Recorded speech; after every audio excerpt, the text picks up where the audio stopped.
7th, 2020 at 6 p.m. The Boyd County Board of Education adopted a resolution March 24th, 2020, with regard to meetings held on and after the adoption of the resolution and subject to limited exceptions as described during the present state of emergency and under KRS 61.840. The board shall conduct its meetings in conformity with the procedures set forth in KRS 61.826 for video teleconferencing of meetings. Therefore, this meeting will be by video teleconferencing and may be viewed by the public live at the YouTube link provided or by going to our website, boydcounty.kyschools.us, and clicking on the link provided. We'll now have our roll call. Tammy Pruitt. Here. Mindy Stanley. Here. Randy Stapleton. Here. Okay, we'll call this meeting's order. Time being 6:01. We'll now have the pledge to the flag.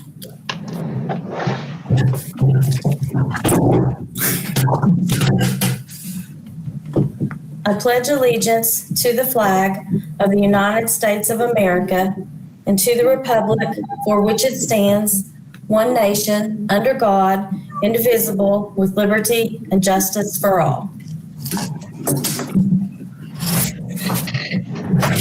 We'll now have the reading of the board goals. All students will be active, self-motivated, lifelong learners. All students will graduate and demonstrate the skills and the knowledge to support productive citizenship. Do I have a motion to adopt the agenda? So move. Second. Mindy, any discussion? All those in favor? 4 members voting yes. We will not have any student or staff presentations this month due to COVID. We do not have any requests to address the board this month due to COVID.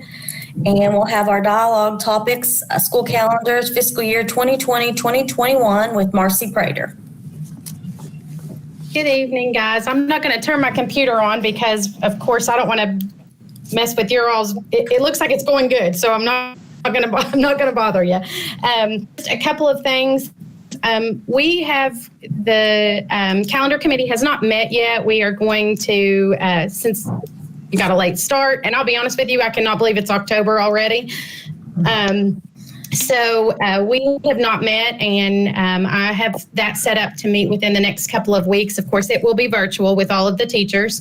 And Ms. Day, my request was going to be, will you attend again as our representative since you've been on there the past couple of years?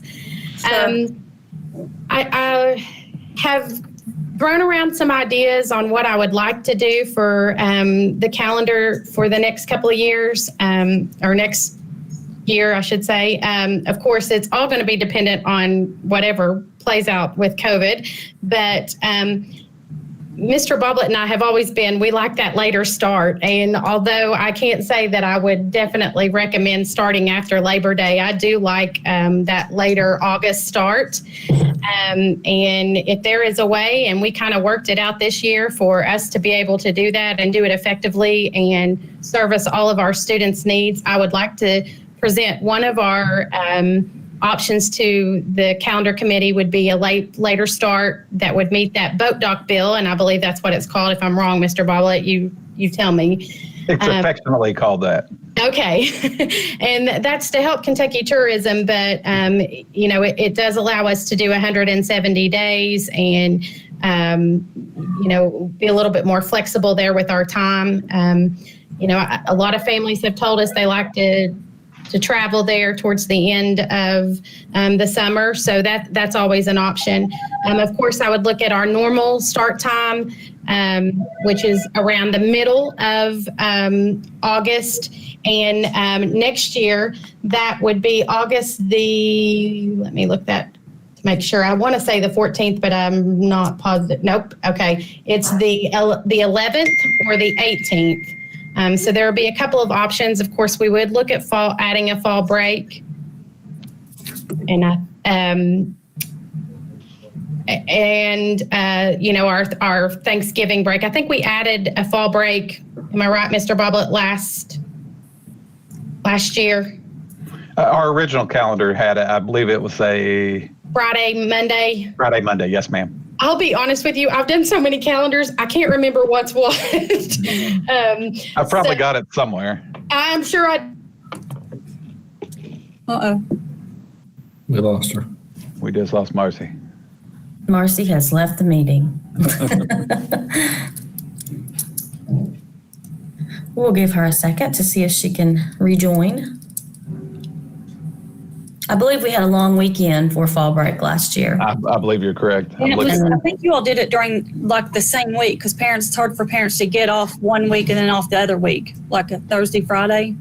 I think the year before we did, but I think last year it was planned, or for this school year, it was planned on Friday, Monday, I believe. I'm looking around here. I have the 2019 calendar on my desk, but I don't have what our original plan was, but here nor there on that, really. Give Marcy another minute, see if she can come back on. Is it ever feasible for them to start after Labor Day, the weekend after, or the week of Labor Day, like that Wednesday or Thursday? Yes, that's part of that boat dock bill that Marcy was telling you. If you start after, she would have to clarify, but it's after a certain date in August. Labor Day is a little late, probably, simply because of the amount of days that we have to get in. But somewhere in late August is definitely feasible. Okay. Marcy's logging back on right now. Okay. But then I was in school. I'd go back like August 1st. Yeah, we've had that time whenever we've done that. It's rough. It's rough on those bus rides. We're starting to transition some of our old buses out, and our new buses that we're purchasing now have air conditioning in them.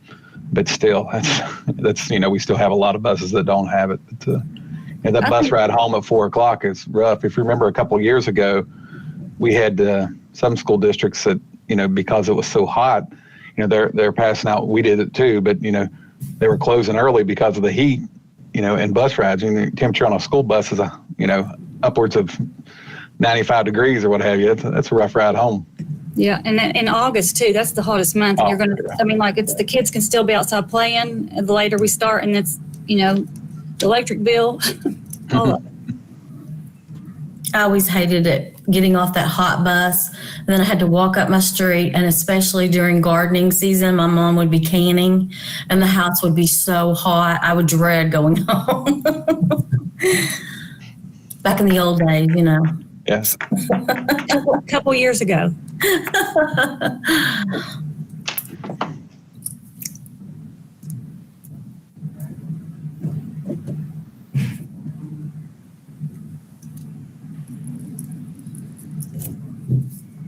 Is Marcy still working on it? I think so. Texting her right now. Technology's great until it doesn't work. Yes, ma'am.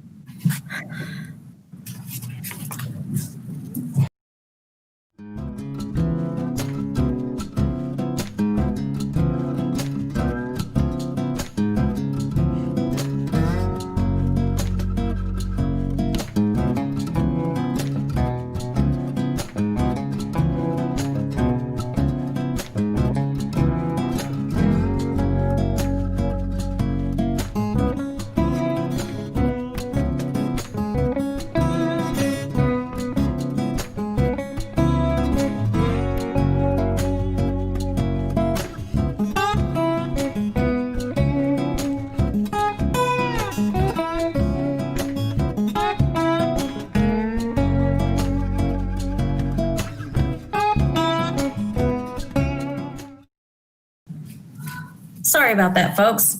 Marcy, if you will continue. Okay, so those are just some of the suggestions that I have and have heard from several people. Again, this is a committee, and we'll take the recommendation of the committee and bring it to the board. But I'm willing to listen to anything or any suggestions you guys might have that you would like for me to take to the committee this evening. I love the later start date, and I would love the actual latest possible in August because I feel like that's the best month for them to keep swimming and I agree. Honestly, when Mr. Boblet, when all this went down and we thought we were going to have to start there that last week of August, I was like, okay, I can get that. And then he was like, no, let's wait till the 9th. And then when we did it, I was like, this is absolutely fabulous. It was kind of like old school. I'm telling my age there, Mindy, but, I just felt like it was, I felt like the kids got some time to enjoy summer. And I mean, I know we had some breaks, but it's been a stressful time for everybody. And, I really do like the later start date. I would like to know what some of the parents think as well, but, that's. Every parent I've ever spoke to, they have all said, look, why don't they start after Labor Day like we did when we were younger? Yes. But, I mean, every parent that I've ever talked to, and I've talked to a lot of them, love the later start date. Okay. Which would be great if we don't have a bad winter. Exactly. But even if you have to go to June, I mean, you can't. May is still that iffy month. Like it's still June is when it starts getting warm out, and you're still raining and stuff in May. Well, to brag on our staff, and we've adopted a lot of changes with COVID, and we've had to, but, our virtual learning has really picked up. So, when we do if we do that later start date, virtual learning with NTI is going to be, even stronger next year because we will have had this year to practice with it. And, I really think that that's an option that we could really look at. Maybe not that Wednesday after Labor Day, but right there around Labor Day, I think would be, an excellent start date. Marcy, what is the rule on with the boat dock bill? You have to start the Monday after the 26th of August. It's the Monday or later of the closest to the 26th of August. And that is where you are tied to just your 1,062 hours. Okay. You're not tied to your number of days. We've kind of played with our bill schedules this year because of the COVID situation. So that's allowed us to get everybody used to how we would do it next year with a little bit earlier start for the elementary kids and just a few minutes tweaking here and there for the middle school and high school kids. So, we do have a lot of time built in for our middle school and high school. The elementaries, we don't have as much. I think we've got 4 or 6 hours built in with that late start date, but we can tweak that and can definitely, play around with that and figure out what would work best for days. So if we use that next year, I'm looking at an August 21 calendar here, that would be start date of possibly the 30th or the 23rd. I've got it pulled up here. To allow the boat dock to go into play. The first day for students would be August 25th. Okay.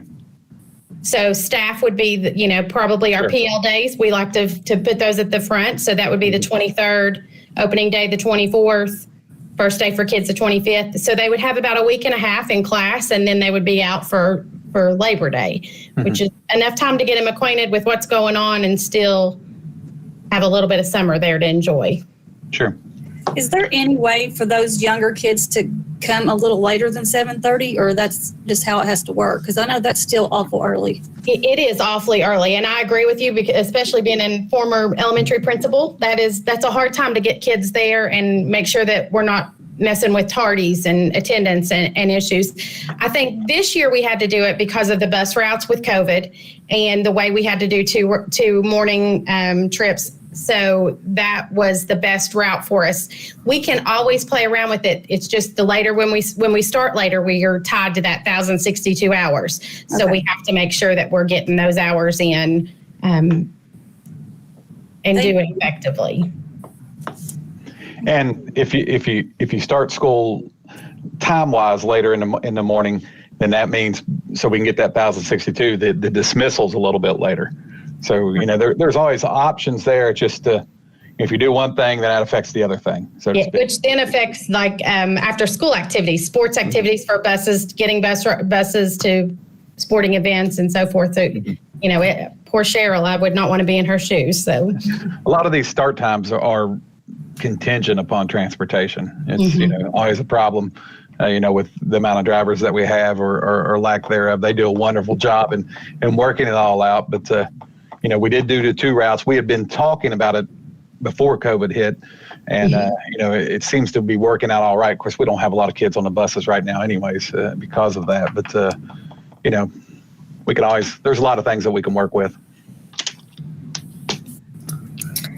Okay. Any other questions? Or I did give you this evening, you received an enrollment report and our homeschool data for this year. We have some new kids that were never with us, like they've always been maybe in another district or moved into state that enrolled in homeschool. But our numbers are about where they always have been, 126. And I have done the 20 home visits for kids who have not enrolled or notified the school district. And I've heard back from a couple of them, not all of them. So I'll be doing another round of home visits on those and using our school resource officers. Stay. Well, be careful and stay safe out there with this virus. I know I'm a little careful, but I try and stay at my distance for sure. And I'm glad you took the resource officer with you. Hey, I learned that I get more attention that way. They come running when they're with me. So Thank you, Marcy. We appreciate you guys. I'm gonna hop off here and watch on YouTube. So Thank Sounds you. good. thank you. Enjoy your time on YouTube. Oh yes, I will. Okay, we will move on to our reports and communications. Do I have any questions or comments on the reports?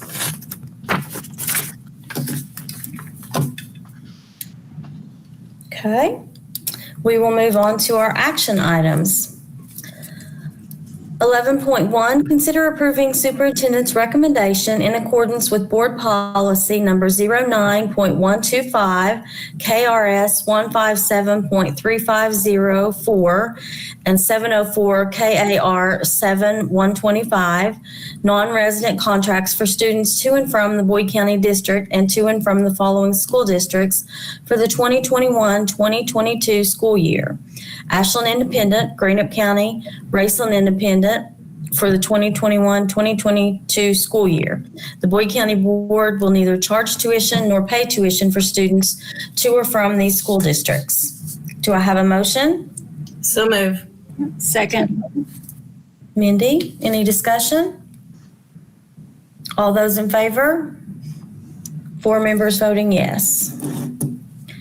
11.2, consider superintendent's recommendation to approve dual credit memorandum of understanding between Ashland Community and Technical College and Boyd County Schools fiscal year 2020-2021. Do I have a motion? So move. Second. Amy and Mindy, discussion? All those in favor? 4 members voting yes.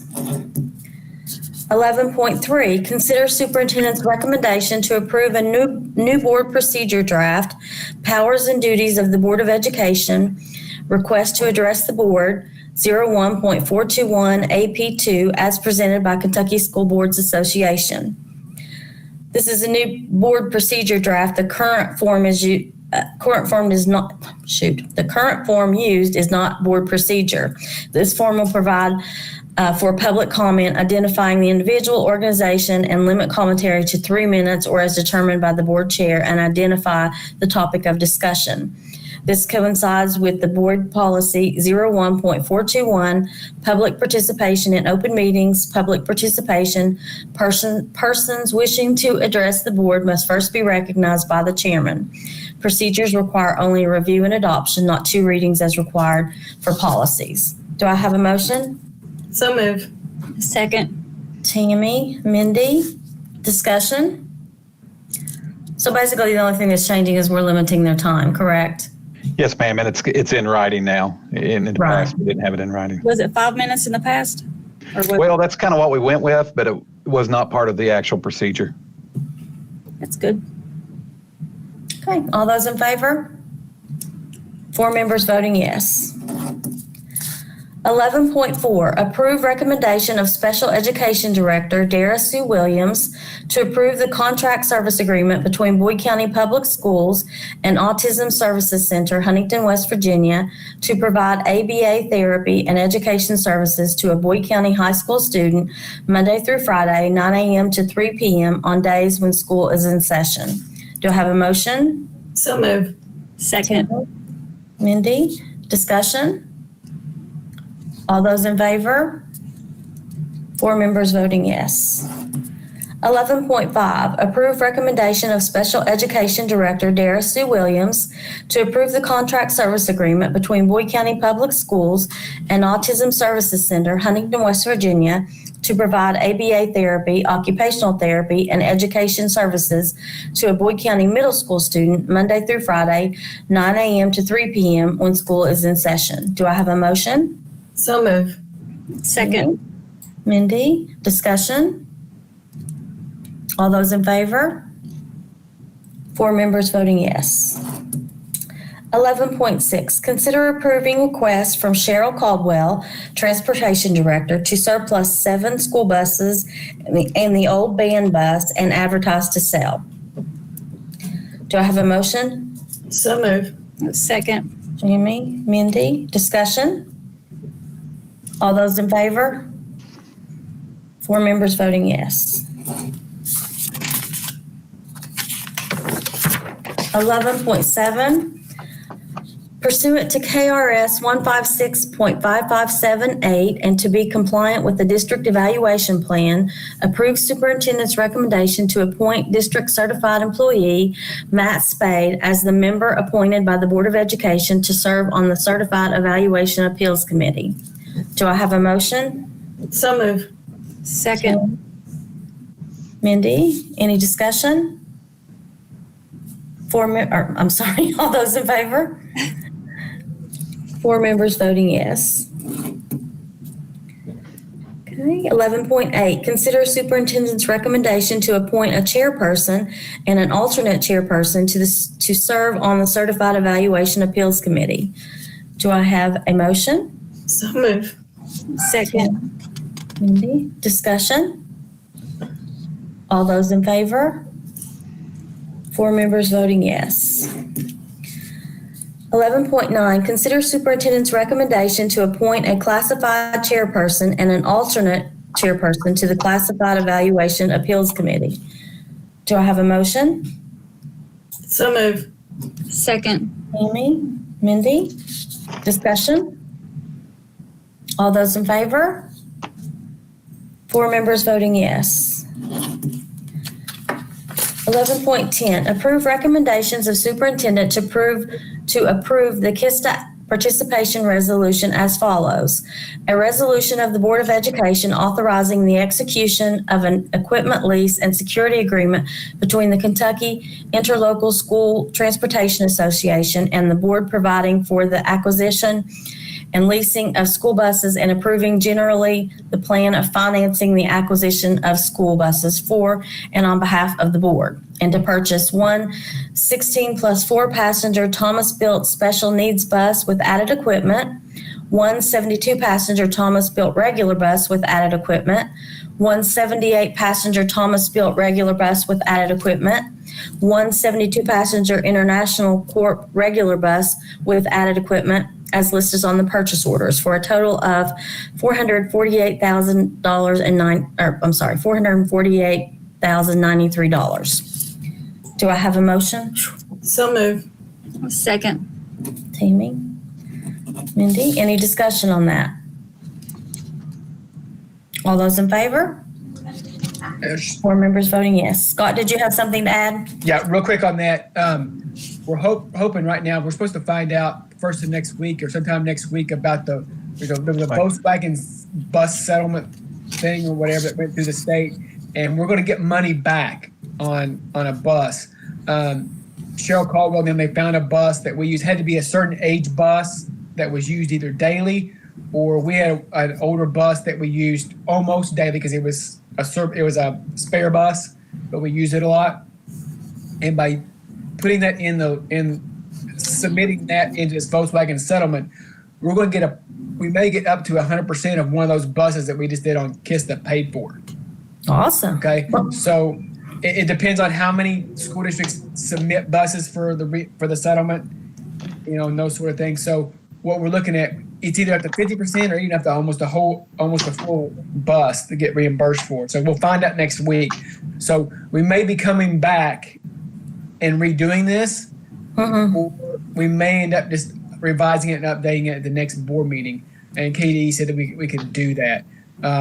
Also, or we may end up just taking the funds, go ahead and submit this and order our buses. And then when the check comes in for that bus settlement, we can put all that money down on the principal of these KISTA buses here, which will then in turn knock down a lot of that payment in the future. So one way or the other, we're going to be to the good. Hopefully at least $50,000 to $100,000 or so to the good on this. So Well, that's great news. Nice. Thank you, Scott. Okay, we'll move on to our consent items. Do I have a motion to approve the consent items as listed? So move. Second. Mindy, any discussion on the consent items? Okay. All those in favor? 4 members voting yes. Okay, we need to acknowledge our personnel actions for the month. Any questions or comments on those? Okay, moving on to our focus of business topics for the next meeting. We'll have dialogue with advanced placement scores and programs with Mr. Holbrook, Boyd County High School, the Comprehensive District Improvement Plan with Janice Markham, CDIP Committee. The reports will be the non-resident contracts from other districts with Marcy Prater, our DPP. Anything we need to add? Okay, we'll also have the, next month we'll have the audit. Yes, thank you, the Scott. audit. Yeah. We originally had it on this month's agenda, but we decided to move it to November. Due to COVID, they weren't available. It didn't work out for them to come in May like they normally do for a week. So they had to back everything back to September when they came. So they're a little behind because a lot of school districts were like that and other businesses in doing that. So also because we did expend a little bit of CARES money in the previous year, like $12,000 some odd dollars that we had already spent, they can actually delay it up until like December 15th. But we're going to go ahead and try to get everything done with the November board meeting so they can go ahead and submit it. Okay. Thank you, Scott. You're welcome. Thanks. All right. Do I have a motion to adjourn? So move. Second. Do I have a second? Mindy? All those in favor? 4 members voting yes. Time being 6:27. Thank you, everyone. Have a great Thanks, evening. folks. Have a great evening. Appreciate each one of you all. Thank you. Take care.